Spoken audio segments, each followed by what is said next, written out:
Hello, everyone. Thanks so much for listening to Gettin' Savvy in Health, Wealth, and Beauty. Important to note that everything is for entertainment purposes only. Please do speak and meet with a financial advisor before making any investment decisions. And also, please meet and speak with your GP before making any health or beauty decisions. Okay, so Melissa, I just, we're starting here, Getting Savvy. I just drove up from the city. And you and I are both big listeners of the All In podcast. Mm-hmm. And it's so interesting because, there's only so many podcasts that you can listen to because it does take time, right? Like you're in the car, you can listen to 10 minutes, 20, whatever it is. And so at the end of last week's, and they come out every Friday, we're filming today on Thursday. At the end, they talked about, have you ever had Grok or AI? Grok is obviously on Twitter or X's. Have you ever had them do your personality test, like say who they think you are? Have you done this? I haven't done it through AI, but when I went on a trip with some friends last year, one of the hosts of the trip actually gave us all a personality test on the ship. And the funny thing is, he said, I hope none of you are a protagonist. A protagonist is the worst thing to be based on this type of personality test. Well, sure enough, two of the girls that did it were like, I'm a protagonist. I wasn't a protagonist, but I'll tell you about that test after. So tell me about the Grok. So it was interesting. So I'm like, okay, because, I use Grok a lot and I'm like, I don't need a full on analysis. Thank you very much. But the guys on All In did say that, Grok would probably tell them that they're all ENTJ personalities.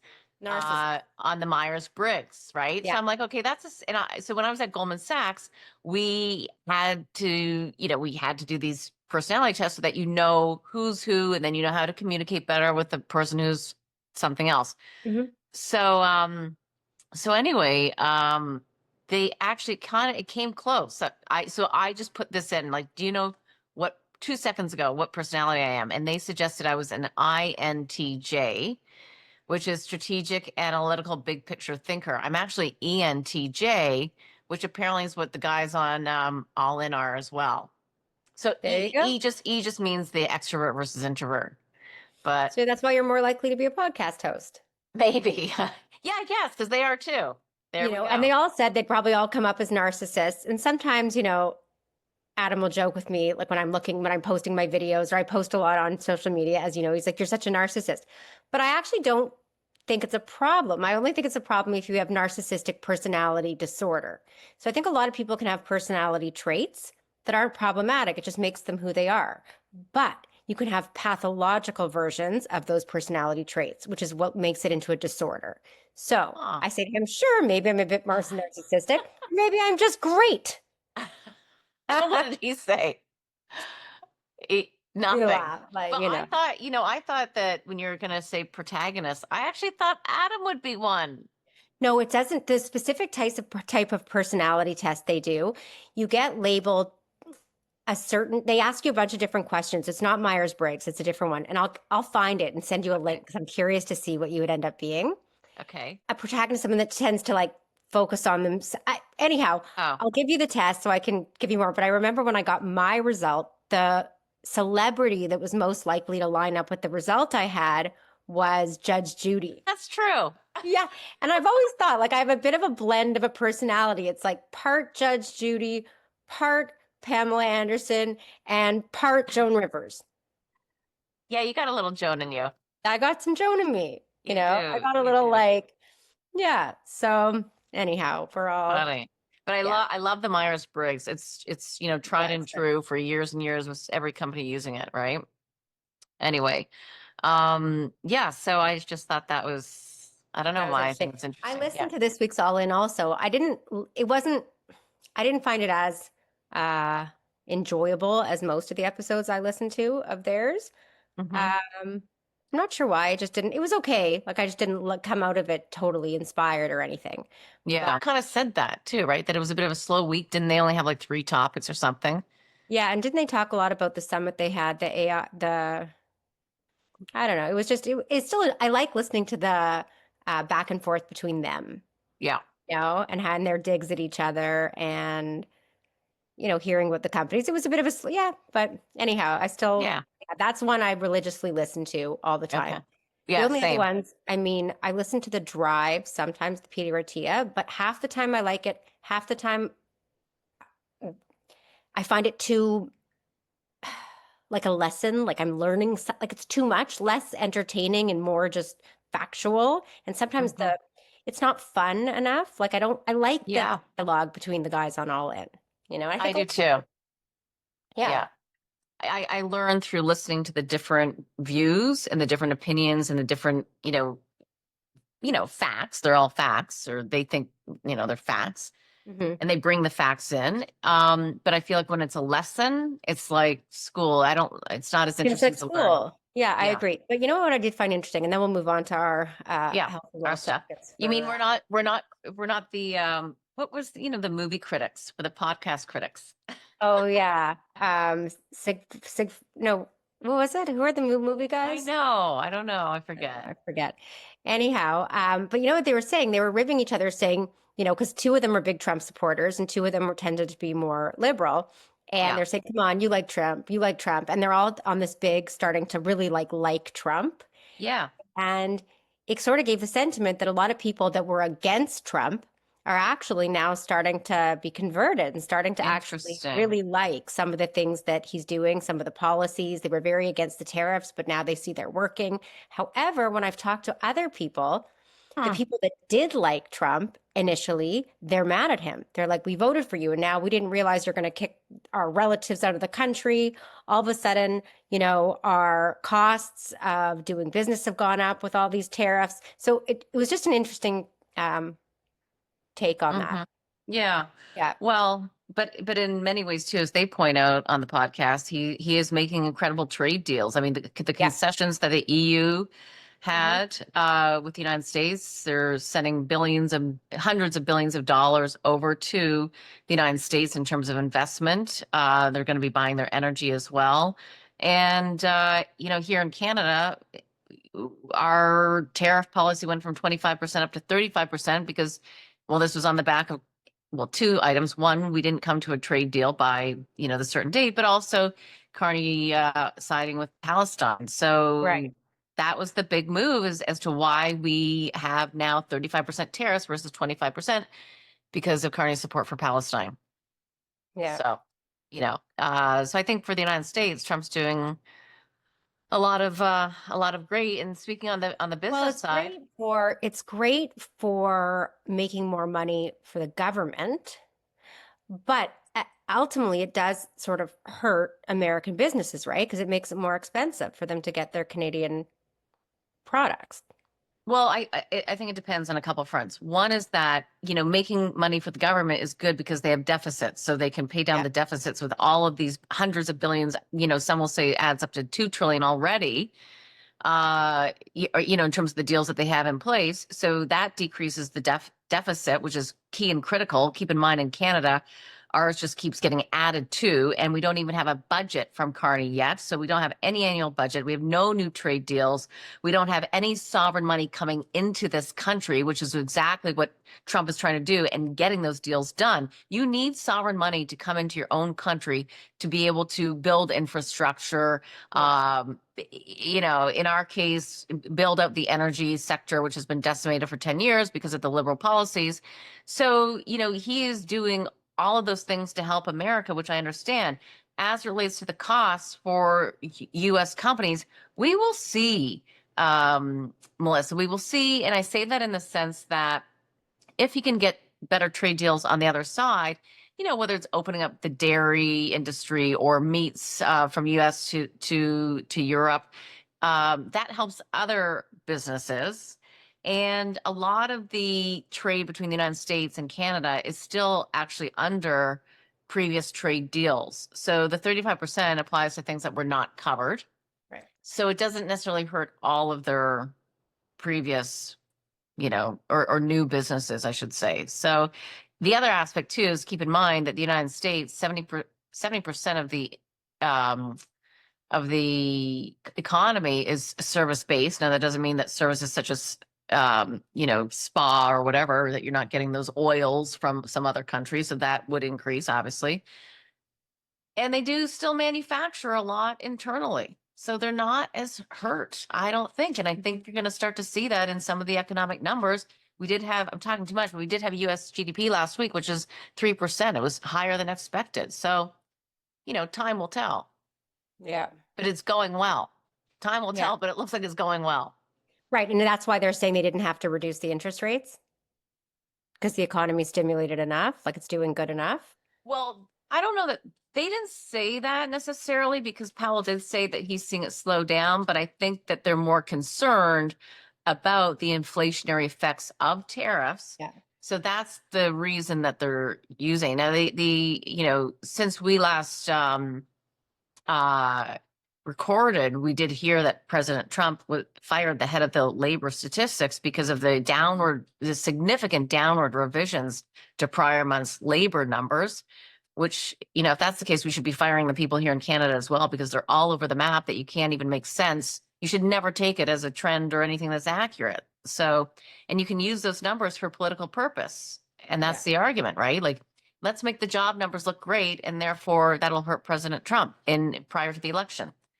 Mm-hmm. So anyway, I think we are seeing. Well, why would jobs numbers hurt President Trump? Because if the job numbers were great prior to the election, many people would say, well, President Biden is doing. I thought you meant to the midterm. Okay, previous. No, previous. Okay, so I understand. Yeah. Okay. Yeah. Yeah. So, you mean people in politics aren't honest? Is that what you're saying? Oh, shocker. well, hold on a second. The labor statistics should not be political. I don't know.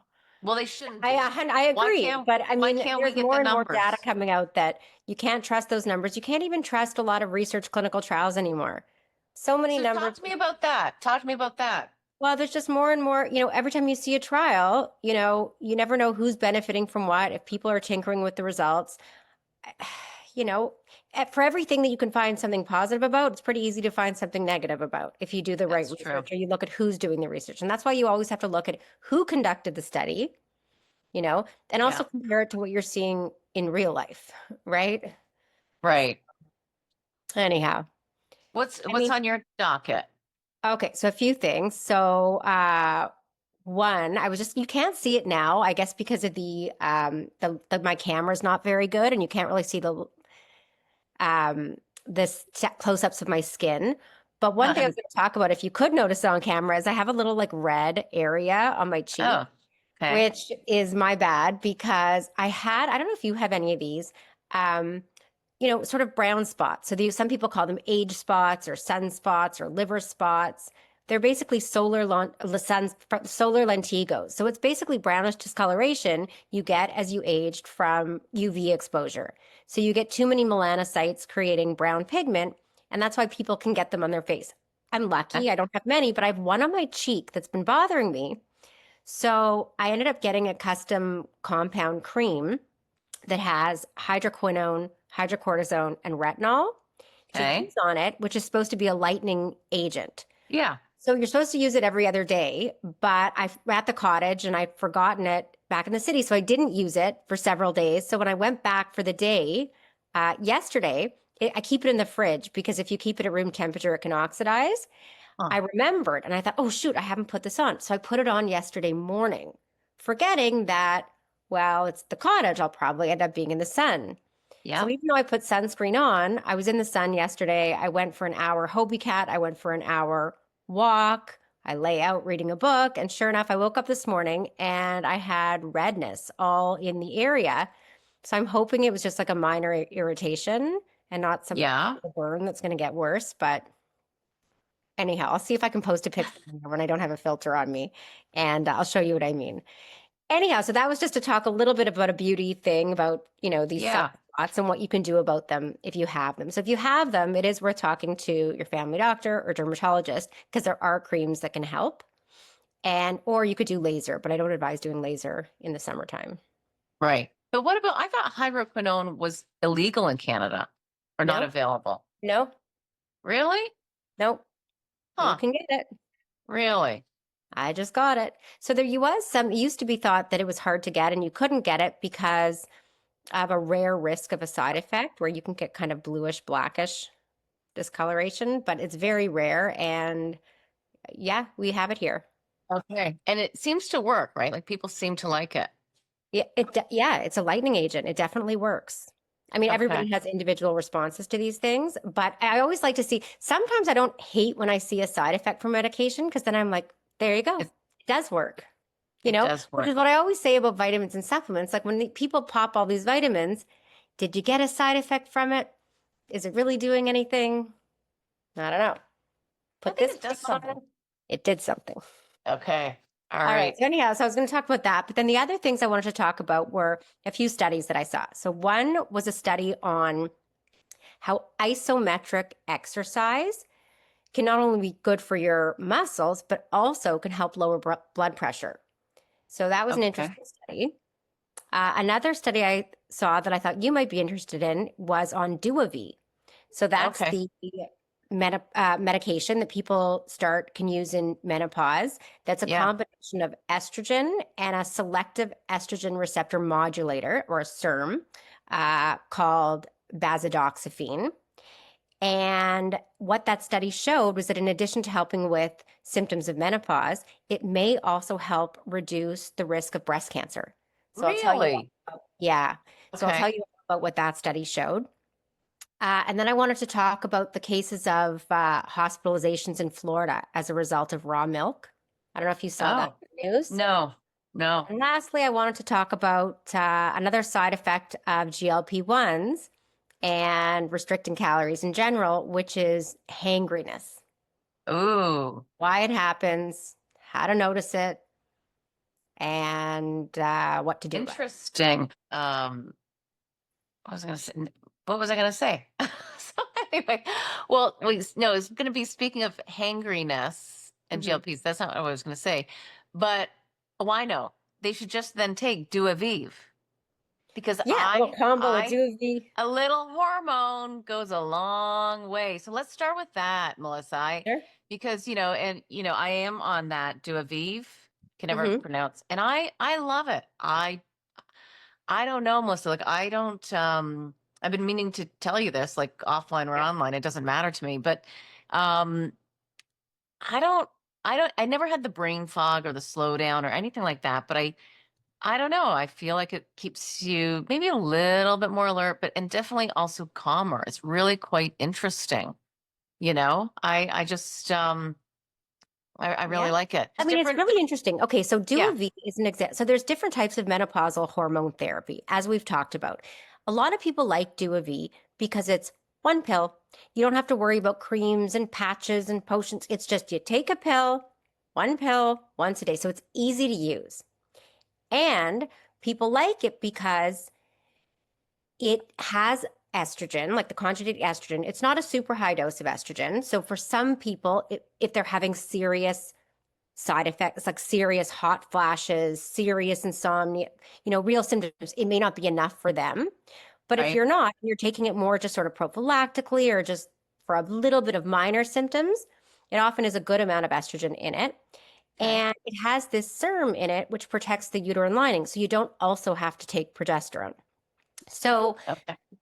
the fear is in a lot of women that are sort of on the fence about going on menopausal hormone therapy, they worry about breast cancer risk. So some of these women say, well, I don't know, I've got a strong family history of breast cancer, and I'm worried about the slight increased risk from taking hormones. So we often choose, and we've chosen Duavi as it's seen to be less risky for breast cancer because it doesn't have any progesterone component.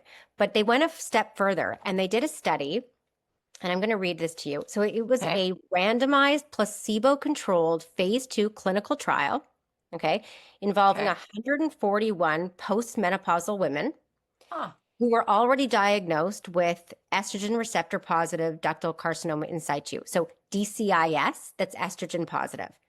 Okay. Now, this tends to be a non-invasive precursor to invasive breast cancer. Okay. So Oh. these women that were already diagnosed with breast cancer, an early stage DCIS breast cancer. Okay.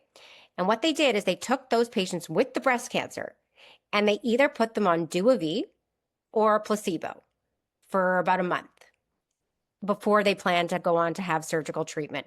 And what they found was that there was a significant reduction in cell proliferation measured by a marker called Ki-67 Hmm. in the DuoV treated group. So what does that mean? It means there was less abnormal cell growth. Okay, there was less abnormal cell divisions. Hmm. And it was well tolerated. And in fact, the patients that got the DuoV had fewer hot flashes and felt better than the patients who didn't. So what this means is that being on DuoV may help prevent DCIS from turning into an invasive breast cancer. So Hmm. you have these people that are worried about, oh my gosh, I shouldn't go on it because I'm worried about breast cancer. Well, these people actually had breast cancer and they put them on it because it reduced the risk of that breast cancer getting worse. Okay. Wow.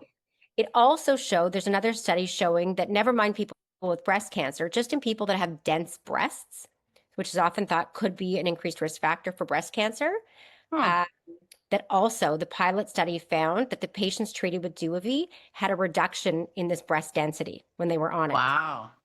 So, it's really encouraging early evidence. I think a lot more trials will be done. And it is something that you should talk to your doctor about if you have had DCIS, if you're worried about your breast cancer risk, if you're contemplating going on hormones, but you're worried, this is a drug that you should definitely talk to your doctor about. And I think it's Hmm. really, I can say, like, I've had some personal experience with patients that have breast cancer, and especially when they're estrogen receptor positive and they put them on these drugs that crash their hormones, they feel horrible. They Oh, feel terrible. It can affect your yeah. mood, everything. And so now this is a drug, like you said, you love it. It makes you feel better. Well, that's really huge for quality of life. Yeah. So, but Melissa, going back, when you said that, the receptor, like for breast cancer, like the estrogen or DCTS or whatever it is, Yeah. do you get that tested? Like, how do you know if you have that? Because that's not in your blood work, is it? The DCI, a mammogram. Oh, that does the same So thing? when you go for a yearly mammogram, Yeah. and what they're looking for is calcifications that could signal a breast cancer or potentially this early stage breast cancer that we call DCIS, ductal carcinoma in situ. And you want Oh, to catch it at that stage before it could potentially become an invasive breast cancer. got it. Okay. And So what's so bad? Yeah, go ahead. there's nothing blood work that DCIS that's not blood work related at all. It's No, a that's mammogram. mammogram related. Okay. Yeah, there's nothing that you could see in your blood to tell you no. I Okay. mean, there is, as we could talk about a later time, there is a test, this Braille test that I think you've had done that we offer at Wellness House, the Gallery test, which is looking for evidence of tumor DNA in your bloodstream, which could be shed from a tumor, but it likely wouldn't Oh, pick up early stage breast cancer. It wouldn't be shedding enough DNA into your blood right. to pick it up. Right. Yeah, makes sense. Mhm. Um, and so from there though, let's talk a little bit about the hangriness, Okay. GLPs. Yeah. So this happened to me yesterday. I'm embarrassed to admit. Oh I no. suffered a case of hangriness that Did got me you? in a fight with a friend. Yeah. So Well, what you happened was, and I'm not on GLPs, but it can still happen. It's just if you haven't had enough calories or haven't eaten enough, it can happen. And so what happened was yesterday morning, I drove up to the cottage. And then when I got here, I went for a quick, brisk hour walk. So when I go okay. for a walk, it's not just a stroll, like it's exercise. So I did an hour walk and then I came back to the cottage, read a little bit, picked the kids up from golf camp that they're doing up here, and quickly came home and had a bite to eat. Oh, I ate before I went to golf camp. So I had an unusual lunch. Normally I have more protein at lunch, but we didn't have anything at the cottage. So I just had half a toasted bagel with a tablespoon of natural peanut butter and a banana and half a banana. Okay. Yeah. That's what I had. And I didn't feel more hungry after it. It was enough. And then I was just out putting things away at the cottage. I read, and then I went to my friend's house because we had planned to go on this Hobie Cat together. So those are the stand-up kind of paddle boards that you have steppers on them. Mhm. And it's not so intensive of a workout. It's more just nice, but it is still exercise. So I got to her cottage and we were about to go and she had to take a phone call. And I started to get really irritable and impatient that she was taking this phone call. And I snapped and I just No. became angry. Yeah. I snapped What? at her and I was, hey. And then, but in my mind, I'm thinking, I think I'm hangry. Okay. So why Or did do this you happen? need to Aviv? No, no, because I'm still regular. No, I can't blame it Okay. on that. Although, yeah, maybe it's PMS too. Yeah, Okay. a combination of hangriness and PMS, but it That's made sense. funny. So, first of all, my lunch, as we've talked about before, normally I have lunch. So, I think it happened for a few reasons. One, I think that I burned probably more calories than I thought for that walk. Plus, I Yeah. was up early because I started the drive. And so I probably didn't eat enough with that lunch. But more importantly, also, the lunch was more higher glycemic index than I would normally get Uh, because it had the bread, it had the peanut butter, which has only 4 grams of protein compared to yep. normally have 15 or 20 grams of protein. And then the banana, which is a high sugar food. So I think it Yeah. caused my blood sugar to go up a bit. And then with the exercise, and then it probably crashed. So I want to talk a little bit about actually like what the science is between this hangriness, because it's a real medical phenomenon. It's not Well, just that's what I was going to ask you. Is this a real thing? yeah, it is a real thing. And I'll tell you the 4 reasons why. Okay. Okay. One is it's a result of hypoglycemia. So basically, when your blood sugar starts to decrease, Hmm. your brain relies on glucose as its main fuel source. So when you have Oh, low glucose levels, it impairs brain function, specifically in the areas involved with mood regulation, impulse control, and concentration. wow. So you may not realize you're hungry, but when the blood sugar starts getting low and the sugar to your brain starts getting low, you're likely to start getting in a bad mood. You might get irritable and you can't concentrate, you can't focus, you can't think as well. Those are signs Huh. of low sugar to the brain. So Huh. that's one reason. Okay. Two is it activates your hormone response, your fight or flight mechanism. So it increases adrenaline and it increases cortisol because those are ways to increase blood sugar quickly. Okay. So when we all of a sudden get increased adrenaline and increased cortisol, we start to feel irritable, anxious, and aggressive. It's your fight or Okay. flight. And that's exactly how I was feeling yesterday. I was just irritable and I was aggressive and I wanted to go and I was anxious. Yeah. Yeah. Then it also is a result of ghrelin. So, ghrelin is the hormone. When your stomach is empty, it releases ghrelin to make you hungry, to increase appetite. But Got it. ghrelin also affects the amygdala. That's the part in your brain associated with emotional behavior. Okay, so Huh. high levels of ghrelin are associated with being reactive and emotional. Hmm. Okay, so that's also how I was acting. And then the last reason is just personality. Okay. So some people are more sensitive to this tweak, this hypoglycemia. Some people react in the way I mentioned, that hangry. Other Yeah. people get sleepy. Oh, Some people just want to lie down. interesting. Yeah. So it just depends on your personality. So, if you're someone that more tends towards anxious, aggressive, irritable, hyperact, then you might get um, what I described Exactly. earlier. Yeah. Okay. That might get exacerbated. And if you're more on the sleepy side, you'll Yeah, go so to sleep. it's a real thing, and it's something not to brush off lightly. Like, talk about Ozempic personality. And for a lot of people, I'll hear reports of like husbands saying, I'd rather my wife be an extra 10 pounds than be this, irritable, anxious, upset, Wow. personality. So you have to recognize that if this is what's happening to you and it's happening frequently, you need to go about, it doesn't mean you need to eat more. It doesn't mean to mean you have to go off these drugs. It means you have to look at how you're eating throughout the day and change it.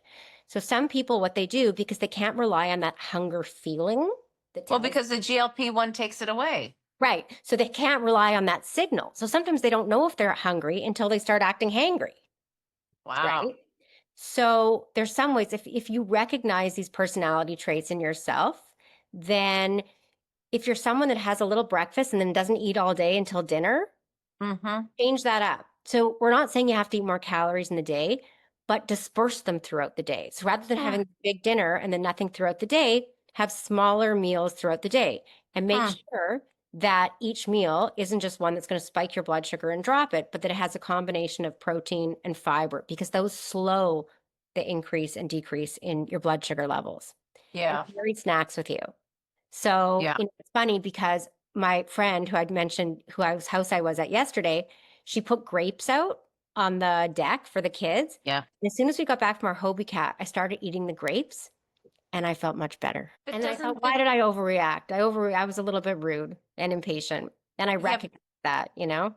yeah, but Melissa, do you recommend grapes? Like I find grapes with all No, but I needed sugar. something. Yes, but I had low blood sugar. Look, I had done 2 hours of exercise already, and I only Yeah. had a bagel with some peanut butter and banana. My body needed something, Yeah. Yeah. you know? That makes And sense. look, like, you know, I- to me, it was that bit of sugar that just sort of revived me. So, Right. I mean, think about a diabetic, right? Or think about what happens when a diabetic has an episode of low blood sugar. You know, they used to have reports of you're giving their teacher orange juice or something to have in class just in case they need to raise their blood sugar quickly. Yeah. So Well, it's I in, think, go yeah, ahead.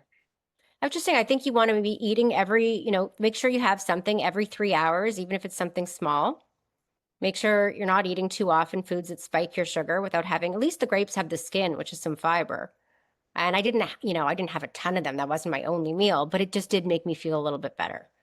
Okay, so question. Yesterday I drove from the cottage down to the city to film for my television show. I don't we didn't have much food, but I did have a can of salmon, so that was perfect. But then and a can of salmon, because I ate the whole can, it Mhm. has like 50 grams of protein. 50, 50? Yeah, in No, the sockeye salmon. I don't think so. It's a big can. I'll Yeah, take I need to another. see that. That's I know. I'll take another look. I'll take a picture of it because I was like, okay. that's handy. But anyway, but then I had a piece of chocolate because like, I felt like I needed a pick me up, even though I hear Guys, you you. needed some carb because the salmon only had protein and fat. There was no carb in there. But I'm wondering though, is it not what you just described, the sugar and the chocolate that helps the brain get going a bit? Yeah, you need some carbohydrates for sure. Okay. Like, don't Okay. forget, your main fuel source for your brain is sugar. And, if all you're having, let's say you wake up in the morning and have nothing, just a cup of coffee, and then you exercise and it gets to 1 o'clock or 2 o'clock, like, what do you expect? Your body needs fuel. Yeah. And your brain is triggered to say, like, survival mechanism, go hunt, go forage, go out. It doesn't want you just to sit around and be happy. It's like, no, go get fuel. Huh. So Yeah. that's interesting with the salmon, though, because if it had 50 grams of protein, and protein has 4 calories per gram, that's 200 calories right there. Plus, salmon has a lot of fat. So I would think it had at least 10 grams of fat. I looked at it and it didn't seem to be that much. I'll have to get the exact. Yeah, I'd be curious to see because it's funny. I just had a can of tuna packed in water, Yep. and it had, I think it was 13 or 14 grams of protein, but the whole can only had 120 calories Well, yeah, I guess a lot less fat in tuna versus in the salmon. tuna. Yeah. Right. Right. But let me, because I think it was 13 times, yeah, no, I think it was 52 grams of 50. protein. Then that's Yeah. a lot more than the can of tuna. Yeah. I'll take a picture of it and Take a I'll bring it. picture. Show me I later. will. I will for Yeah. sure. Um, One of the things just speaking of GLP-1s again, which is interesting because that's really been your only negative take on GLPs, The I think. hangry. The hangriness. Yeah. Yeah. Well, also, there's other side effects that you just have to manage side effects. Yeah. So the same way that constipation could be a side effect. Okay, so make sure you're drinking enough, you're taking enough fiber, you're Yeah. using, maybe something like magnesium or Restorelax or something to help you. If you have fatigue and you're exhausted, maybe the dose is too high, maybe you're not eating enough, maybe you're Mm-hmm. dehydrated. If you're having bad heartburn, maybe you're eating Mm-hmm. too much at night and you need to have bigger meals throughout the day and a smaller meal at night. Or maybe you need to look at how much, if you're having diarrhea, maybe you need to look at how much fatty food you're eating. So it's just Oh, managing side okay. effects. And if you're having this hangriness and moodiness, you need to look at how you're dispersing your calories throughout the day. Yeah. Are you going too long of an interval without eating anything? Right. You Oh, know? but then let's go back. Like we don't need to talk about it now, but remember when everything was the intermittent fasting? Yeah. I was ne all there's so many trends, but just for 1 second, on the GLP-1 drugs, we did see some pressure on these stocks the other day, because Eli Lilly said that their highest dose of their daily obesity pill helped patients lose almost 12% of their body weight or roughly 27 pounds at 72 weeks. That's in late stage trial. The pill's weight loss was 11.2% when analyzing all patients, regardless of discontinuations. But the shares of the company fell by about 13%. And Novo Nordisk actually jumped more than 7%. And I guess for Eli Lilly, the data comes under what some Wall Street analysts were expecting for their oral drugs, with hope for weight loss around 15%.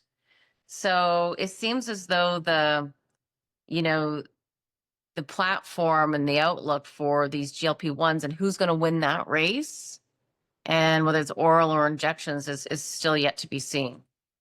Yeah, I still think people will use a combination. Some people Do will you? skip the shot. If the shot's been working and people are happy, they're not going to change it up. For people that have resisted starting because they don't like needles or they're afraid of needles, I think they'll do well with the pill. You may get some people who are still squeamish with the needle going into the doctor every week and it's really inconvenient to their life, switching to the pill.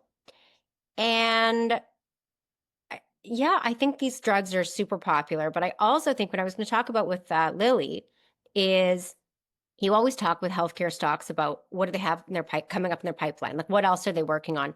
And Right. there's one area that's getting so much attention lately. I'm sure you've heard about it, talked about by like lots of like wellness influencers are peptides, peptides, peptides, peptides. And most people have no clue what peptides even are, but yet they're all jumping on that bandwagon. Yeah. The reality is Eli Lilly is doing a lot of trials on some new peptides that could help with Oh. immune function and even cancer and um, longevity. So I'd be curious to look at it. Like I still think that's a growth area, or I think that it will be a growth area. And So, have you heard? And also just to let you know, semaglutide. Those are peptides. People are like, oh, right. well, I'm against medication, but I'll take peptides. Well, GLP-1s are peptides. You know, Well, so what exactly are peptides? peptides are just small proteins. That's all it means. It's amino Okay. acids together to make a small protein. Huh.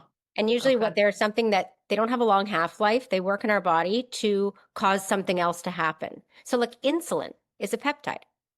It was probably the most successful peptide of all time. Diabetics, when it's cure, I mean, they would die if they didn't have insulin, type 1 Hmm. diabetic, and it allows yeah. So do we know what Lilly's doing or what their plan is, or what they want to achieve with these peptides? Yeah, they want to turn them into pharmaceuticals that like right now these peptides are sort of you have to get them kind of from like it's not as common. They're not prescribed by a medical doctor. They're not covered by insurance plans. You Okay. get them for research purposes and then use them in different ways. We still don't they're not tightly regulated. So I'm thinking that they're hoping, like the GLP-1 drugs, they're using these peptides and then we'll market them and brand them like they did with Mounjaro and like they did with Zepbound. Huh. So these are, I'm just looking this up using my Grok, of course, but so they're Yeah. short chains of amino acids, the building blocks of protein. Correct. So, okay, so that's what peptides are. So, question, because I think this is somewhat controversial or questionable. Do we need to take amino acids? Well, in food. Okay, but as supplements. Oh, Okay, what's that? I mean, it depends on your diet, right? But if you eat Yeah. like if you eat a good diet and you're not a vegan, then, you should be getting amino acids through food. The one thing is Hmm. collagen. That would be something that some people take extra collagen Okay. because it might help with collagen synthesis in the body. So Okay. otherwise, I mean, I don't know if there's any good clinical trials that I've seen that really show, yes, absolutely, taking this will do this. As soon as Right, they have right. that trial, then usually they will market that as a medication. It's amazing. Like I do like, as you know, to take supplements, and I've been doing that since I think I've shared the story. I'm not sure, but like, when I first moved to the States and worked on Wall Street, and worked my tail off doing equity research, building Excel spreadsheet models, all that kind of stuff. I had it was a big job, but I didn't get paid much money. and I'm there on my own, and putting my own roof over my head. And I slept on a couch for 2 years. I just had a little studio apartment, slept on a couch, and it obviously worked out. But you know, it was now I've lost my train of thought, Melissa. Oh my Have you God. eaten? When's the last meal you had? I did just shove a bunch of pizza in my mouth, but only a couple Oh, of bad pizza. Like, it wasn't okay. We even good. can't blame that. No, no, okay, but it was like only a little bit. But wait, what were we talking about? Why am I bringing this up? It was about I don't know. You were laying on the couch. You were in New York. No, but what were Supplements, you? vitamin, Oh, amino supplements. acids. Yes, thank you. Yeah. So I didn't have any money to go shopping, right? Hmm. And so, but it's fun to go into a store and buy something. And there happened to be a vitamin store on my block. So that's where I would go every Saturday and just like look at what's new and read about what, I bought a vitamin book and all that. And so I've been kind of on that path for a long time. And I actually bought the book called Aging Well by Andrew Weil. I think Oh, I've got yeah. that right. The older man with the gray hair. Yeah. And he lists, there's about 8 or 10 supplements he recommends. And I did that for years and years and years. And then I also did wheatgrass, 2 shots of Mhm. wheatgrass every day for years and years and years. I don't Yeah. do the wheatgrass anymore because I wonder a little bit about the grass, but the wheat. I don't know if Yeah. that's, So, I mean, but this is anyway. one of those things. Again, it's hard to know, right? Because you don't have a good comparison. Had you not done the wheatgrass and those vitamins, would you still look and feel and be as healthy as you are today? We don't know because we only have the example of you not doing it. But what the science Yeah. shows is yes, probably you would be. It probably didn't do anything. Probably what? You probably would be the same. The science supports the fact I that those don't vitamins and know. supplements probably didn't do anything. But I you never don't know. know. And a lot of people use them as insurance or placebo effect. I always say this is 30%. Okay. Which means Oh, you're going to feel better just a result of doing something that you think is going to make you healthier. that's huge. I think that's huge And then, it's a huge 30%. effect.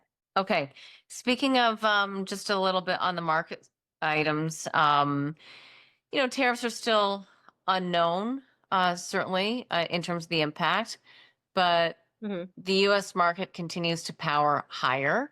Hmm. Um, and really led by those tech stocks, they really resumed their upward march. And it was interesting, if you recall, going back, I have to check my notes, but I think about 5 or 6 weeks ago, I bought Apple stock. I remember we've talked Yeah. about Apple. Yes. It apparently isn't well owned by the institutions, meaning it's more of like a retail stock as opposed to big money managers loving the company. And I mean, I'm sure they own it, but not in an oversized position. And so anyway, it kind of is to me unloved and underloved. And I thought, and there were concerns surrounding uh, the tariffs on Apple imposed by Trump. Some people worry about it being just a hardware company, but there's also, of course, the services side of it. And it's been an underperformer versus the rest of the tech stocks, the big tech stocks. And so that was part of my rationale for buying it, was that I think they'll figure something out. The other part that they had to figure out and still have to figure out is, what are they doing with AI? As all these other companies are investing heavily in AI, what's Apple doing? What's the right strategy? Are they going to wait and see and then maybe make an acquisition? What are they going to do? So those are all kind of some of the reasons why there's been, a lack of performance from the Apple stock.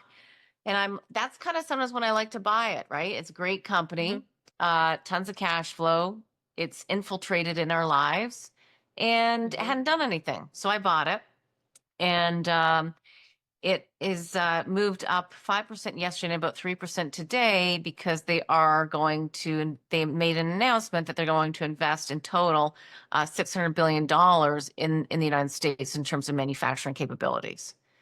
Yeah. So just a bit of an update on Apple. Again, it's still got a long way to go I think from a strategy perspective and therefore a stock performance perspective, but I thought it was kind of interesting. Yeah.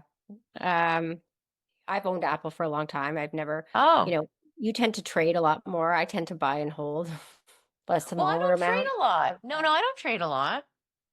Yeah, but I mean, I've held Apple. I didn't sell any when Berkshire and Buffett sold theirs. I kept it. I just, I like I said, like when we talk about what do we see on our bills that often, like I have so many Apple products without realizing you have like so when I pay a subscription for Apple News, I pay a subscription for Apple Music, I pay a subscription for iCloud, I pay a subscription. There's so many Right. things I'm getting charged for by the Apple that have nothing to do with my phone. That's You right. know, yes, That's I have right. hardware. I own a phone. Yes, I own a computer. But yes, I own Yep. AirPods. You know, so I do have three different Apple products, but I also pay these subscriptions. And I do think they'll end up just merging at some point with some Some AI. AI. Yeah. AI. Yeah.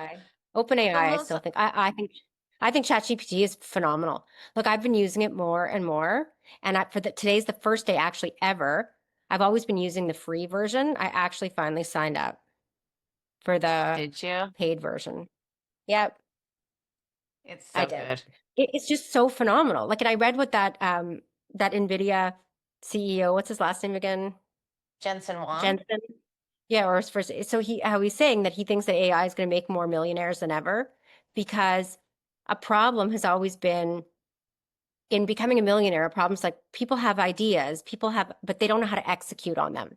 It seems to Right. be you have to know somebody, or that's where you really have to have the education on how to do it. But with AI, it's going to help people be actually able to execute on the ideas they have. So you're going to That's get so more interesting. millionaires by using this tool.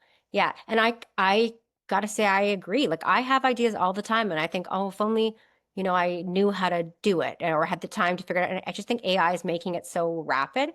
Like even being Yeah. able to create some of the social media stuff.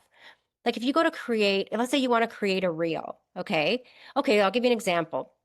You know Okay. how we talked about the hangriness Yeah. topic about what causes it? So let's say I wanted to turn that into a reel to try to create that information. If I try to do that on my own, it is going to take me a long time. It's not going to be very visually appealing. No one's going to watch it.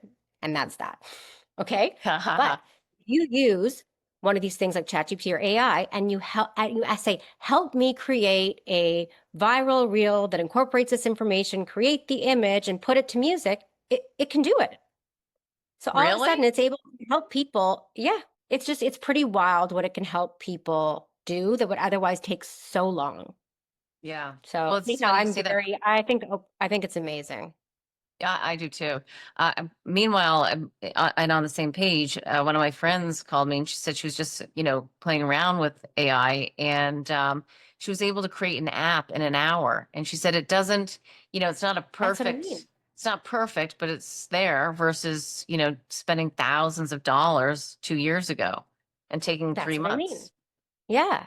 So the Yeah. average person who has this great idea can actually execute on it.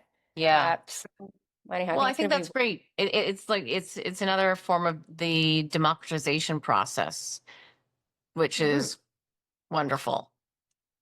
Yeah. And also Which another, also, sorry, go which ahead. also, which also is what you and I are talking a lot about as well, which is, the fact that, because it didn't used to be the case, the fact that there's online trading platforms or online investing platforms, and the fact that, it costs you only $6 to trade a stock versus 200 back in the day, and that you have access to information and podcasts. There's a full-on democratization of the investment world. And I think that that's another reason why people can and should take advantage of it. It didn't used to be like this. So talk about Oh yeah. prior, only the millionaires being able to continue to be millionaires. Now, people can invest and invest smartly and learn along the way. It's incredible. It's actually really incredible.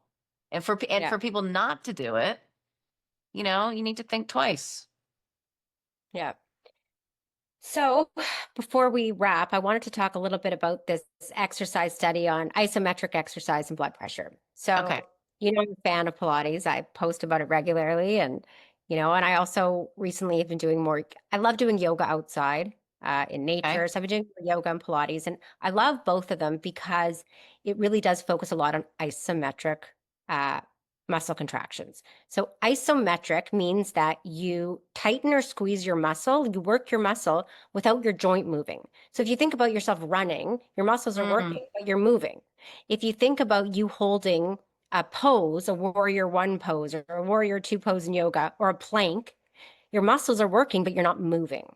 got it. Okay. So that's an isometric exercise. I love them because I don't like to build bulky muscles. And I find that isometric can help produce more of that elongated muscle, which I try to Mm, work on for my body type. But also, this new study came out showing that when they compared people that did isometric exercises versus people that did HIIT training or running or other aerobic activity, they found that they lowered their blood pressure more. Hmm. So, hypertension or elevated blood pressure is a risk for heart attack, stroke, Yeah. and a silent killer because often people don't even realize they have high blood pressure. And it can be hard to lower. Like even, and a lot of people don't want to be on medications, first of all. So what can I do to help lower my blood pressure without medication? So I've Hmm. always been saying, to people, well, avoid too much sodium in your diet, you know, Mm-hmm. try to eat more fruits and vegetables and higher potassium foods, don't Mm-hmm. smoke or use nicotine products, don't drink too much alcohol. But now I'm also going to be able to recommend doing more practices like yoga and Pilates that really focus Interesting. on holding isometric muscle contractions. So if you think about Pilates, right? So with Pilates, yes, you may be moving on the reformer, but you're often always also holding a pose while moving another muscle. Yeah. When you think about yoga, holding all these poses and breathing properly through them, you're working your Hmm. muscles without, you know, hurting your Mm-hmm. joint. And so it Yeah. could be really good for blood pressure. So just Interesting. another reason to get, and especially men, like I find men don't do as much yoga and Pilates as women do. No, And maybe now that they realize this could actually help their blood pressure, they'll start. it would And do if you're it. intimidated to start a yoga or Pilates class, you could even start with doing some basic exercises like wall sits. So you go against the wall, put your Yep. back against the wall, your feet a little bit apart, and then you just sit down and you see how long you can hold that for. So maybe you Hmm. start with 20 seconds and do, 4 repetition, like to hold it for 20 seconds and do 4 reps and then build up to a Right. minute and see how long of that whole sit you can do. And you don't want to hold your Mhm. breath. You want to make sure you're breathing because if you hold your breath, Yeah. that could increase. But do you think Les would do that? Well, years ago, I did bring him to, I sound like a mother. I did bring him to his swimming classes. No, I did bring him to yoga at Muskoka.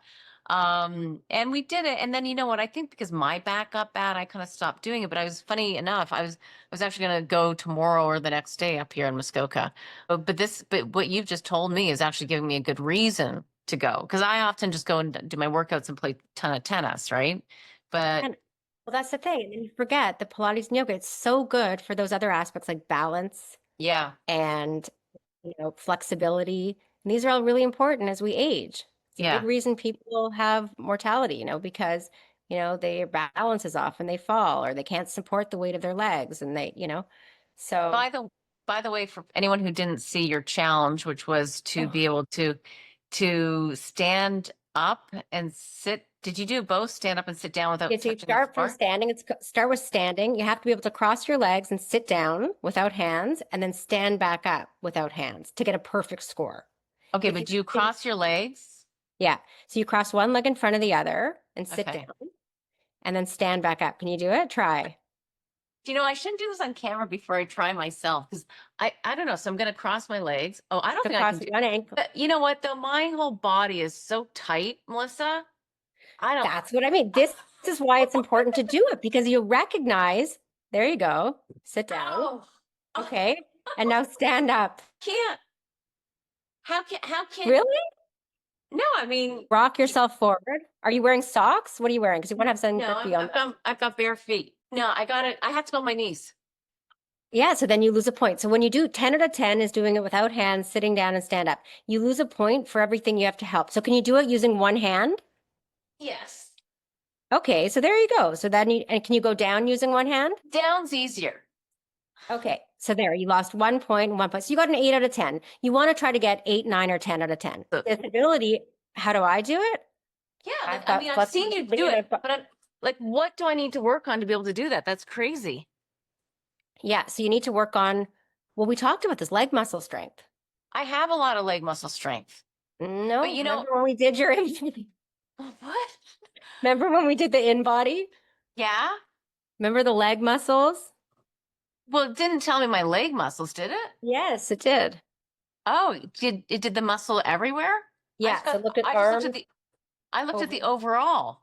No, so legs. It told you arms, rank, so people don't realize this, but so you have to work on wall sits, things that specifically sit to stand. So this is something you could Wow. work on with your trainer, right? Yeah. And also, a lot of people don't have flexibility in their hips.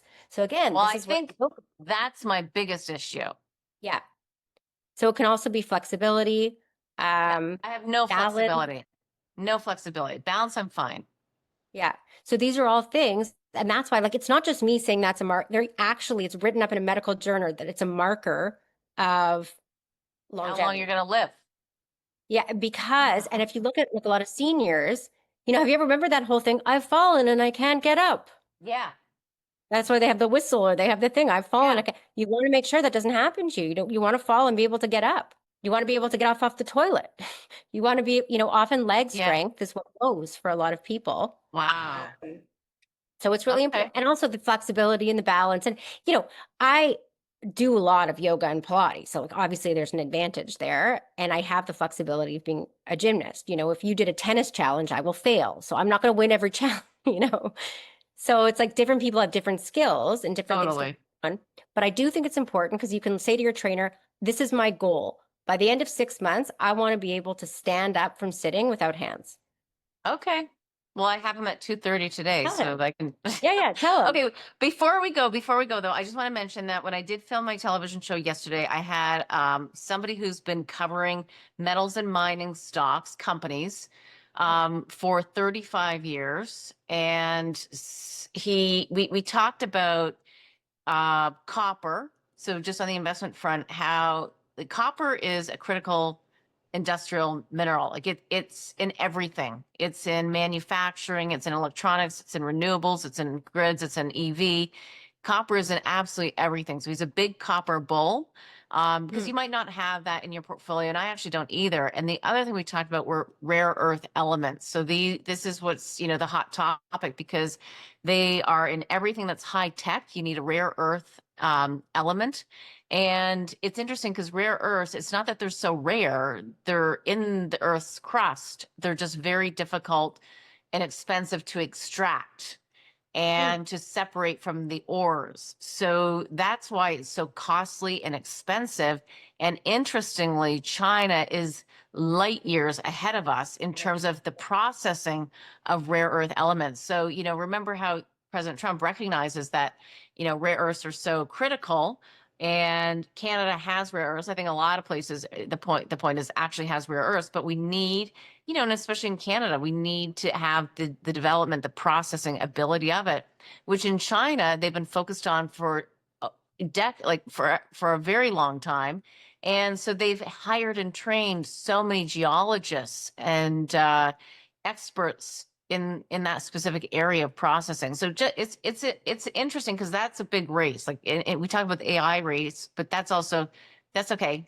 That's also supplied by the ability to process. But anyway, FCX, Freeport McMoran, that's one of the copper plays, BHP, Rio Tinto, those are just some of the ones. But we can talk about that further or have Yeah. somebody on. But I think that's, when you think about long-term themes and trends and the need to redo many power grids, that they're, old and not working as well, and they're not supportive enough of the energy demand that's going on right now. I think you'll see more and more of Mhm.